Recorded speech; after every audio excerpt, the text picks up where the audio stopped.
Bonjour à tous. Euh, alors aujourd'hui, ça va être une vidéo qui va parler de choses pas trop réjouissantes. Parce que d'habitude, je parle de sujets positifs, euh, mais quand j'écoute les témoignages de personnes qui parlent de leurs galères, mais moi, ça m'aide. Ça me donne de l'espoir parce que je me dis, ah, je suis pas seule à vivre ça. Euh, mais donc aujourd'hui, je vais vous parler du fait que des fois je traverse des épreuves et que c'est pas facile parce que je suis déçue de l'aide que j'ai pas ou j'aurais dû recevoir de certaines personnes, de certaines administrations, au niveau relationnel, au niveau financier et tout ça. Et c'est pas facile. Et du coup, je suis déçue de Dieu, je suis déçue du monde. Et dans ces moments-là, qu'est-ce que je fais? Je remets ma colère en fait entre les mains de Dieu.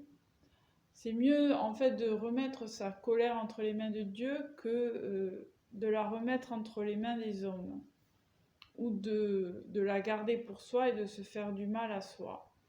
Parce que dans ces moments-là où on a essayé plein de choses et on voit que ça avance pas, on peut avoir des pensées noires et pour moi c'est important de, de remettre ça entre les mains de Dieu parce que on est ici pas parce qu'on l'a voulu, on est ici par force parce que on nous a pas demandé notre avis pour exister. Nos parents, ils nous ont pas demandé notre avis avant de nous concevoir.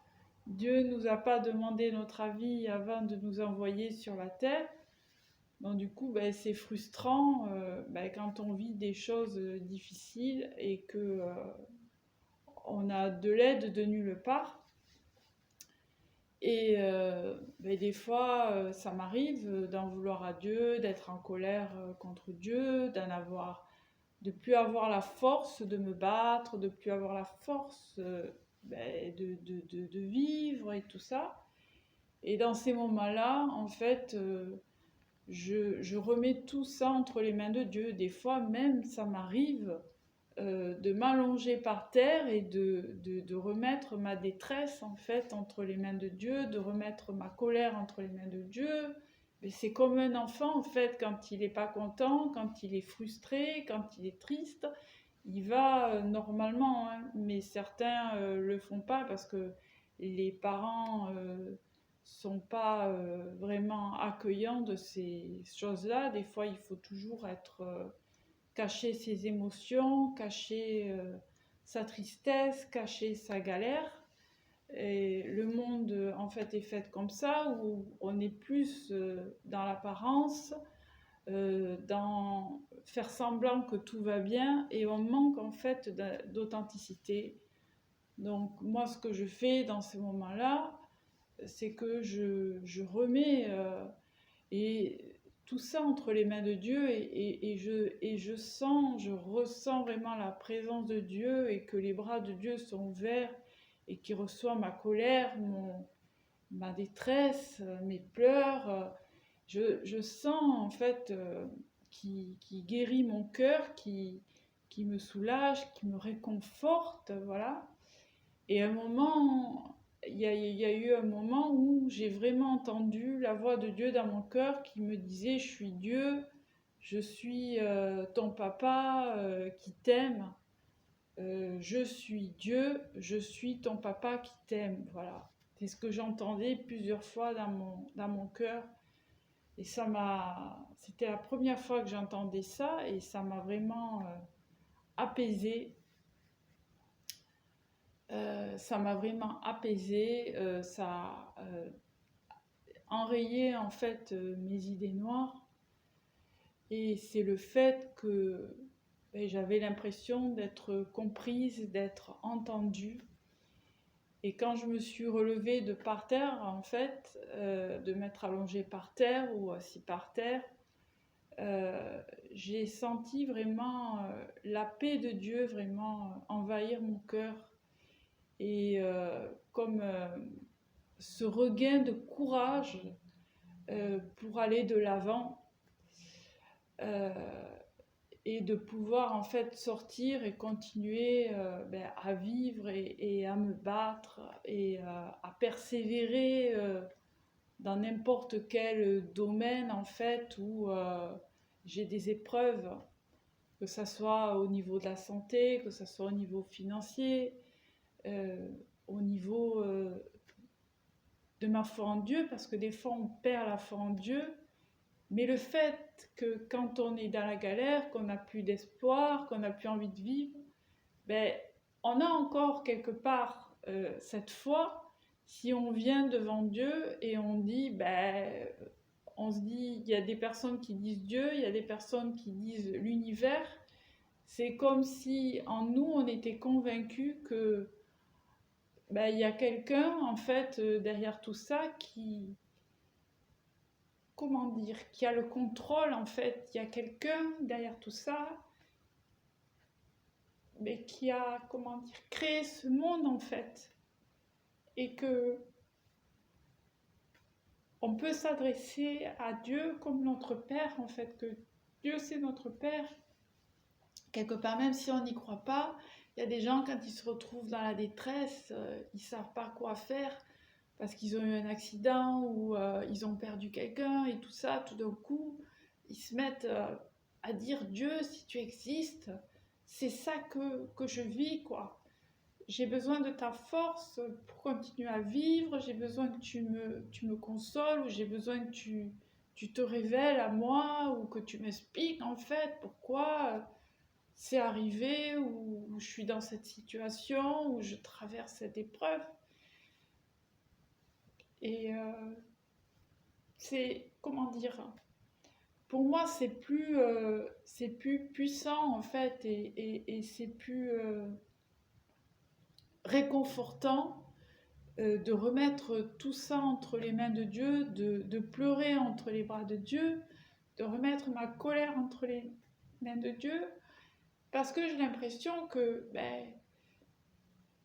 il peut me comprendre beaucoup mieux qu'un être humain pourrait me comprendre, parce que des fois, souvent les êtres humains sont limités, ils ne savent pas quoi faire devant des situations, des épreuves qu'ils ne comprennent pas, qui les dépassent. Et, mais Dieu, en fait, il est tout puissant, il peut tout faire. S'il a créé le monde, s'il nous a créés, il peut agir, nous envoyer de l'aide. Voilà. Et il y a toujours quelque chose en nous qui crie à Dieu, qui dit Dieu, je te vois pas, je sais pas si tu existes, mais je te parlais, je vais te remettre ce que je vis, euh, parce qu'il n'y a que toi qui peut faire quelque chose, qui peut bouger les montagnes, qui peut m'aider, qui peut me comprendre, qui peut me consoler, tout ça, quoi. Et je repense vraiment à cette, comment dire, à cette image, en fait, du Christ qui doit aller à la croix dans la Bible. Et il est sur le point d'aller à la croix, et il est dépité parce que les disciples ils sont en train de dormir, et tout le monde le rejette et tout ça, et il doit aller à la croix, il doit porter cette croix, il sait qu'il doit passer par ce sacrifice, qu'il va souffrir, et du coup il a plus d'énergie, il est dépité, il en peut plus, et il pleure, et comme des larmes de sang qui coulent, et du coup il va vers le Père et il dit ouais, si c'est pas ta volonté que tu ôtes cette coupe de moi, la coupe de la souffrance. Et du coup le Saint-Esprit vient le fortifier pour qu'il puisse porter la croix en fait, qui représente nos péchés, et qu'il puisse avoir cette volonté d'accomplir la volonté de Dieu, le vouloir et le faire pour souffrir à la croix, voilà.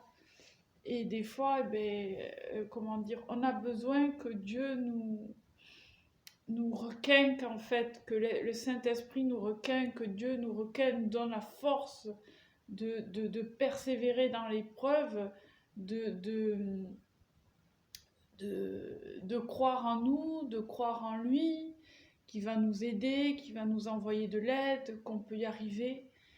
Et voilà, parce que la parole de Dieu dit que de remettre tous nos fardeaux entre les mains de Dieu et que lui, en fait, il nous envoie sa paix qui surpasse toute compréhension. Et après, on est capable de sortir de chez nous et les personnes, en fait, qu'on rencontre, ben, ils savent pas qu'on traverse des épreuves parce qu'ils ne nous voient pas pleurer, parce qu'on a déjà pleuré devant Dieu. Euh, Ils ne nous voient pas en colère parce qu'on a déjà remis notre colère entre les mains de Dieu. Et voilà, c'est ce que je voulais vous partager avec vous. J'espère que ce message vous parle. C'est pas le message en fait que j'ai l'habitude de laisser sur ma chaîne. Si ce message vous a inspiré, je vous invite à le partager, à liker la vidéo et à éventuellement la partager avec des personnes que vous pensez que ça pourrait aider et éventuellement vous abonner à la chaîne. Que Dieu vous bénisse. À bientôt. Au revoir.